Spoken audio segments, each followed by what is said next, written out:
Some would like to believe that when settlers arrived in Canada, they found empty land. And that's just not true. What they found was a world already mapped, managed, and thriving.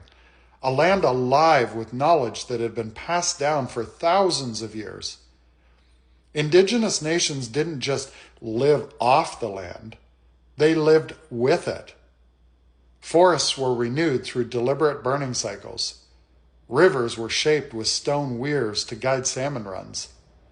Agricultural systems sustained entire regions.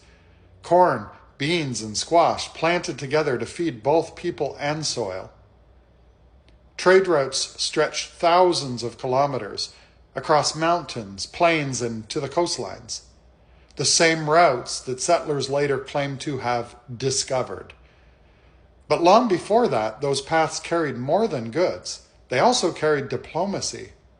Because here's the truth. The idea of warring tribes, that of constant chaos and violence before Europeans arrived, it's just a myth created to justify that conquest. Were there conflicts? Of course, just like every other society on Earth. But most nations had treaties, alliances, and complex systems of governance to prevent war, not glorify it. The Haudenosaunee Confederacy united 5, later 6 nations under a great law of peace, a democracy so advanced it influenced the United States Constitution itself.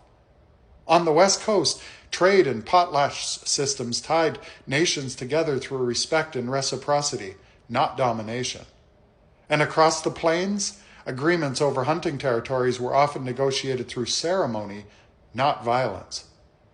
So when colonizers arrived, they didn't find scattered tribes.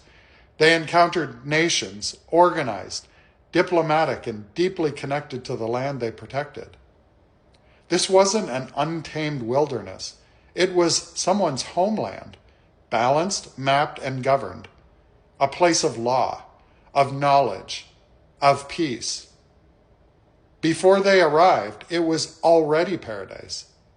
They just rewrote history to make it more palatable, to ease your guilt, to justify what amounted to genocide.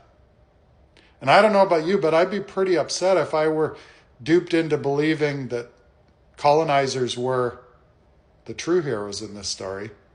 They weren't. Peace out. And if you're not already following me, you should. It's going to be a ride.